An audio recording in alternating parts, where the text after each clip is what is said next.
Hi gardening friends, we're in the extension garden today. It's September 22nd and I thought we'd do a spotlight on our Limelight hydrangea.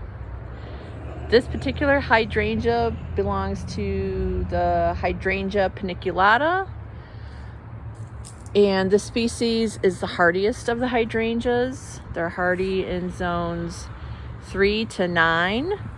So they're very cold hardy. They're actually native to parts of China and Japan. The nice thing about having these in the garden is you don't have to worry about the flower buds freezing out in the winter like we do with the macrophyllus, which produce their flower buds now for next year, whereas the paniculatas set their flower buds during the growing season. So if you accidentally prune them in the spring, you're not losing your flowers. If we get a frost, you're not losing your flowers. And they are, as I said, quite cold hardy.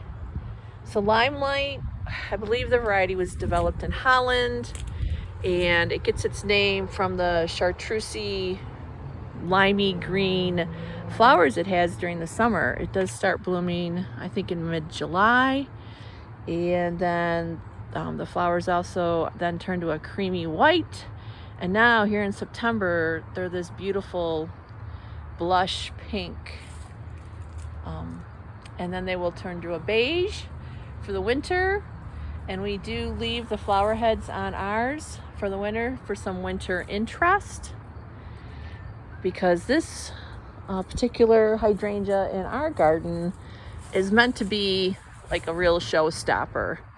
When we were planting the garden, we wanted it to fill this back corner, and I'm slowly backing up so you can get some idea of the scale.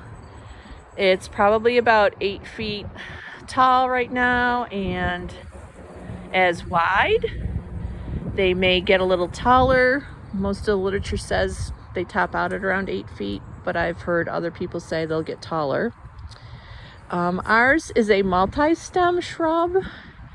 You can buy them like a standard on a single with a single trunk, but we do keep ours multi-stemmed. Another tip I read about growing paniculatas is apparently they don't like a lot of root competition, so don't underplant them with some kind of ground cover, just mulch them. In Western New York, hydrangeas, the paniculatas will take full sun. They do like moist soils.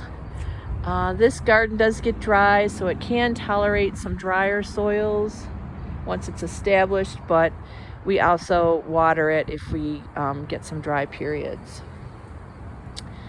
Now, the paniculatas, the flower color is not dependent upon the soil pH like the macrophyllus. So what you see is what you get. If you adjust the soil pH to more acid, you're not going to get blue flowers. And if you go more alkaline, you're not going to get pink. They actually, all the paniculatas the flowers are what they are. It's the macrophyllus that you can change. The flowers on the Limelight stay upright. They have nice sturdy limbs, so they're not going to droop on you after a hard rain. And you can cut them back fairly hard in the spring if you want to do a little bit more training.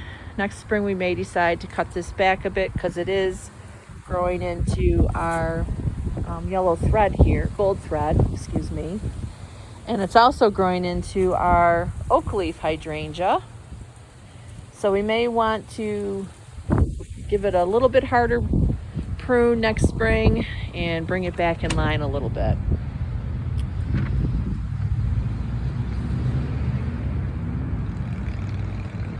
Well, I think that covers the basics on Hydrangea paniculata.